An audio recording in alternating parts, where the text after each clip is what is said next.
संविधान के लिए हम सर झुका भी सकते हैं, संविधान के लिए हम सर कटा भी सकते हैं। सबसे पहले संविधान बड़ा है, भारत का संविधान जिंदाबाद। भारत में इतनी तानाशाही चल रही है, सिर्फ जातिवाद जातिवाद जातिवाद में ये भारत चल रहा है। हिंदू राष्ट्र कैसे बन जाएगा? हम भी तो मूल निवासी, हम लोग भारत के हैं, ऐसे कैसे हिंदू राष्ट्र बन जाएगा?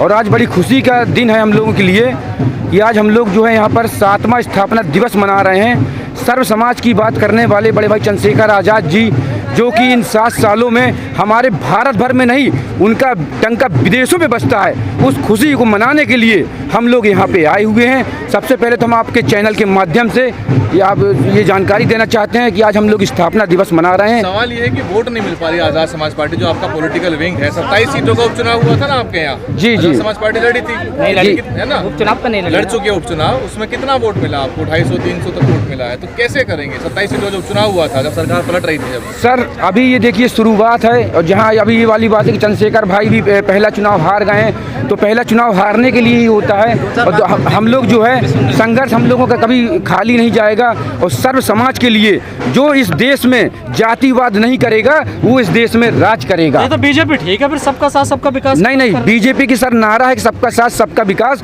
और आप लोग सभी लोग जानते हैं, मीडिया का काम भी होता है लोगों को जगाना।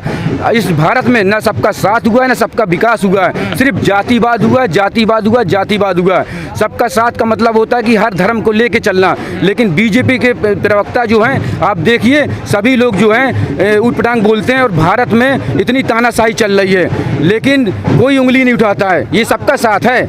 तानाशाही चल रही है, बिल्कुल तानाशाही चल रही है, ये बिल्कुल तानाशाही चल रही है बीजेपी के राज में। फकीर आदमी प्रधानमंत्री बने हुए, आप तानाशाह बता रहे हैं, बताइए कैसा अत्याचार कर रहे हैं? ये तानाशाही है, और मीडिया का काम है सही का सूर कौन सा फकीर पहनता है? कहेगा फकीर भैया? ये बताइए आप, जो आज हमारे भारत ये का मोदी जी का बयान है, मैं तो फकीर हूँ, झोला उठा के चल दूंगा। हमारे भारत का दुर्भाग्य है ये कि बताइए, जो सरकारी स्कूल हुआ करती हैं, आप शिक्षा पे ध्यान नहीं दे रहे हो और फालतू की चीज़ों में ध्यान दे रहे हो आप। यहाँ इससे अच्छा तो हमारा दिल्ली की सरकार, केजरीवाल सरकार है, कि उसने सरकारी सिस्टम को, सरकारी स्कूलों को अच्छा बना दिया है। जो काम अच्छा करेगा भीम आर्मी स्कूल अच्छा बना दिया, टीचरों की भर्ती नहीं करी, पर केजरीवाल जी ने भी। सर केजरीवाल को अच्छा बता रहे हो, आज़ाद समाज पार्टी चुनाव लड़ेगी यहाँ से? आज़ाद समाज पार्टी चुनाव लड़ेगी, सब बातें। निगम का चुनाव लड़ेगी, आप तो आम आदमी पार्टी का पक्ष ले रहे हो। नहीं, पक्ष नहीं ले रहे हैं हम ये कह रहे हैं कि जिस तरह से मतलब हमारे भारत में काम की तारीफ कर रहे हैं कि हमारे बहुजन समाज में आगे बढ़ाने के लिए हमारे महापुरुषों ने शिक्षा का महत्व दिया है। शिक्षा को आप लोग बिल्कुल नीचे स्तर पे ले जा रहे हो। महापुरुषों को पढ़ा रहे हैं आगे केजरीवाल। हम लोग अपने बच्चों को पढ़ा नहीं सकते हैं, प्राइवेट स्कूलों की इतनी फीस महंगी हो गई है सर, सब बातें हर चीज़, लेकिन उसके बावजूद इसमें कोई नहीं सोच रहा। सिर्फ जातिवाद जातिवाद जातिवाद में ये भारत चल रहा है, यहाँ तक समझ में आ रहा है, और कुछ नहीं। जाति पे अटके हुए हिंदू राष्ट्र बनना है। हिंदू राष्ट्र कैसे बन जाएगा? हम भी तो मूल निवासी, हम लोग भारत के हैं, ऐसे कैसे हिंदू राष्ट्र बन जाएगा? निवासी आपसे तो कागज मांगे जा रहे हैं। अरे कागज मांगे जा रहे हैं तो ऐसे थोड़ी कागज मांगे जा रहे हैं, कुछ संविधान अभी जिंदा है, संविधान को हम झुकने नहीं देंगे। संविधान के लिए हम सर झुका भी सकते हैं, संविधान के लिए हम सर कटा भी सकते हैं। हाँ जी, सर कटा सकते हो बिल्कुल, संविधान के लिए। नहीं, अपन संविधान की रक्षा के लिए हम सर झुका भी सकते हैं, संविधान की रक्षा के लिए हम सर कटा भी सकते हैं। ये कोई हिंसा की बात नहीं है। बड़ी संविधान बड़ा जी, कुरान बड़ी संविधान। सबसे पहले संविधान बड़ा है, सबसे पहले संविधान बड़ा है।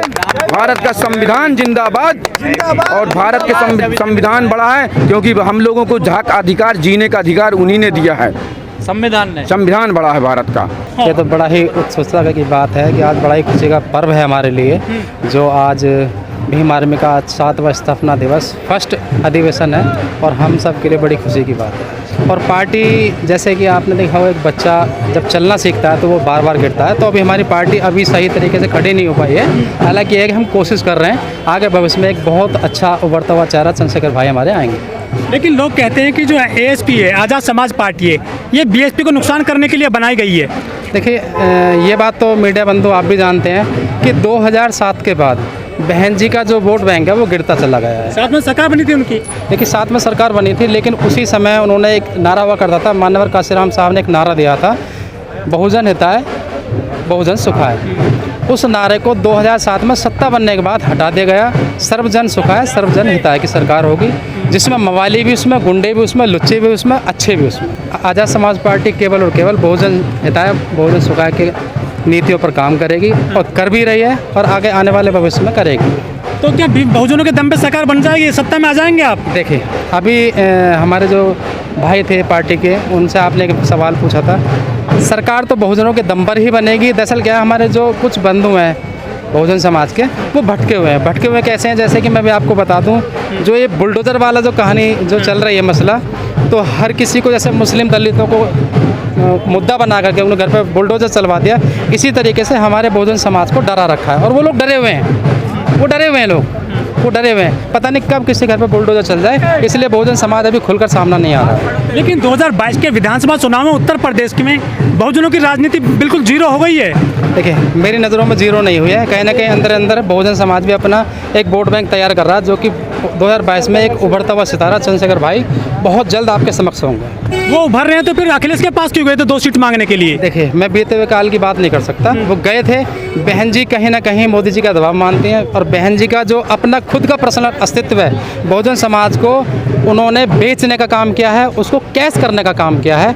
अगर आज सतीश चंद्र मिश्रा जो बहुजन समाज पार्टी में हैं, अगर वो काम करते तो आज बहन जी की 2-4 सीटें तो आती।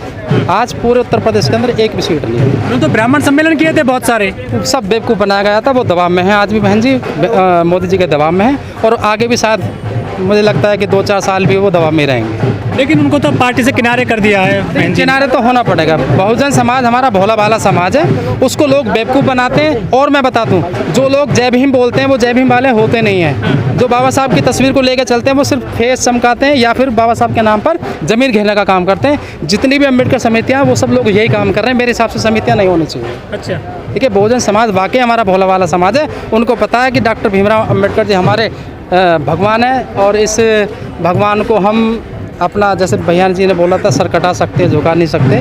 तो इसी तरीके से बाबा साहब का जो भी स्टैचू या प्रतिमा या संविधान हाथ में लेकर के चलता है, हम उस पर बहुत जल्दी विश्वास कर लेते हैं। जैसे कि बहन जी ने बहुत अच्छा शासनकाल अपना बिताया है, लेकिन अब कहीं ना 2007 के बाद जाकर के आज पता लग रहा है कि बहन जी ने जो किया वो हमारे साथ अन्याय किया है। लेकिन आपके नेताजी हैं, वो भी संविधान साथ लेकर चलते हैं हमेशा हाथ में। देखिए, आज तक की डिटेल में मानवर काशीराम साहब साइकिल पर चला करते थे, तो उन्होंने बहुजनों का भला किया। लेकिन आपके नेता कार में चलते हैं, बड़ी बड़ी में। देखिए, कार में तो चलना चाहिए, मेरे हिसाब से उनको हेलीकॉप्टर में चलना चाहिए, जो आज मौजूद है। लेकिन बहुजन तो पैदल चल रहा है आज भी। बिल्कुल चलेगा, वो हमारे नेता हैं। हम पैदल क्या, हम उनके लिए घुटने के बल भी चल कर आएंगे। आप कांसीराम जी की बात करते हैं। कांसीराम जी ने साइकिल चलाई थी, गांव-गांव जाकर लोगों में मिशन एक चलाया था।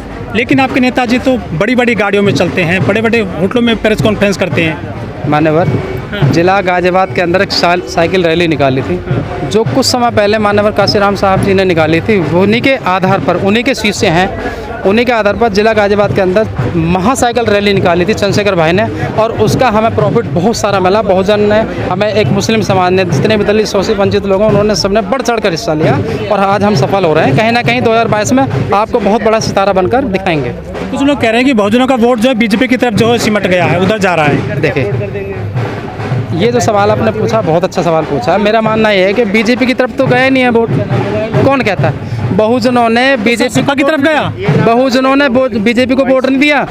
बीजेपी ने अपनी मशीन का इस्तेमाल करते हुए बहुजनों का वोट अपनी तरफ डाइवर्जन किया है। मतलब ईवीएम में गड़बड़ी बता रहे हो? ईवीएम में गड़बड़ी, ईवीएम में गड़बड़ी नहीं है। बगल में छोरा, शहर में ढिंढोरा, हम देख नहीं पा रहे हैं। देखिए, जहाँ भी निर्वाचन चुनाव आयोग जहाँ भी चुनाव करवाता है, मान लीजिए एक बूथ पर मैं आपसे पूछना चाहता हूँ, ये आपका एक माइक है, अगर ये ख़राब हो जाए तो आप उसमें रखते हैं ना पर्सनल में एक और, ताकि कहीं पता लगा इमरजेंसी में ख़राब हो जाए।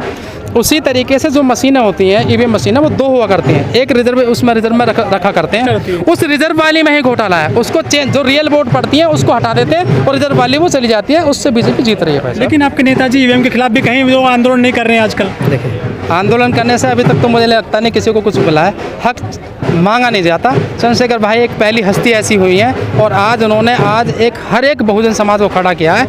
हम हक छीनना जानते हैं, मांगेंगे नहीं, अब छीनना जानते हैं। और चंद्रशेखर भाई ने जो संघर्ष ज़मीनी स्तर पर किया है, हर जगह कहीं भी बहन बेटी का बलात्कार हुआ करता है, उसके साथ उत्पीड़न हुआ, वहाँ भीम आर्मी की ताकत मिनट से पहले पहुँचती है और वो काम हम कर रहे हैं। हम हक मांगेंगे नहीं, छीनेंगे। अत्याचार तो अभी भी कम नहीं हुए हैं दलितों पर। अत्याचार तो होते रहेंगे, जब तक हमारा बहुजन समाज डरता रहेगा, अत्याचार यूं ही होते रहेंगे और वो लोग करते रहेंगे। अब हम आज आप देख रहे हैं कि अधिवेशन है, आज बहुत खुशी का दिन है। मैं तो आज हमारे भाई बंधु महाराष्ट्र से पता नहीं कहाँ से लोग चल कर आए हैं, और मैं आपके चैनल के माध्यम से जो लोग बाहर से आए मैं उनका तहे दिल से शुक्रिया अदा करना चाहता हूँ जो यहाँ पर आए। लेकिन आज कुछ समय बाद शायद हम यहाँ ना मिलें तो गाज़ियाबाद में मिलेंगे। गाज़ियाबाद में आना आपका मोस्ट वेलकम है। वहाँ पर एक परमाणु बम बनकर राष्ट्रीय अध्यक्ष हमारे माननीय जो हैं चंद्रशेखर भाई परमाणु बम बन के ना गिरें, तो मैं आपसे वादा करता हूँ हम कभी आपको दिखाई नहीं देंगे। लेकिन लोग कहते हैं कि जो आज़ाद समाज पार्टी है, भीम आर्मी है, उसमें नेता आते तो हैं लेकिन 4-5 महीने बाद फिर चले जाते हैं छोड़ करके। देखिए, एक परिवार में 4 बेटे हुआ करते हैं, झगड़ा उसमें भी होता है, फिर सुलह भी उन्हीं में होती है। लेकिन जब सुलह हो जाती है तो वो एक बहुत बड़ी ताकत बनकर जो दुश्मन हुआ करते हैं उन पर गिरती है, गाज गिरती है, वो गिरेगी। एक भाई अगर जा रहा है ना नाराज़ होकर, तो वो 100 भाइयों को साथ ला रहा है, और आज वही भाई आपको दिखाई दे रहा है। अच्छा, सत्ता में कितने दिन लगेंगे आने में आपको? देखिए, आने वाले भविष्य का तो मैं भी नहीं कह सकता कि मैं कब मर जाऊंगा। सत्ता में आने वाला समय बहुत जल्द होगा, आपके समक्ष होगा, इसमें मैं कोई टिप्पणी नहीं करना चाहूँगा। लेकिन बीजेपी वाले कहते हैं कि 50 साल राज करेंगे हम देश में। कर सकते हैं, मैं मान सकता हूँ कर सकते हैं, लेकिन बेईमानी से, ईमानदारी से नहीं कर सकते। अच्छा जी, तो राजनीति में ईमानदारी चलती है? राजनीति में मेरा मानना है बहुजन तो ईमानदारी दिखा रहे हैं और दिखाते तो फिर तो रहेंगे। सत्ता से बाहर हैं ये। देखिए, तो आपका कहने का मतलब कि हम भी बेईमान बन जाएं? बेईमानों की तरह बेईमान हम झुक सकते हैं, कट सकते हैं, लेकिन बेईमान नहीं बनेंगे। अपने समाज को बेवकूफ़ नहीं बनाएंगे।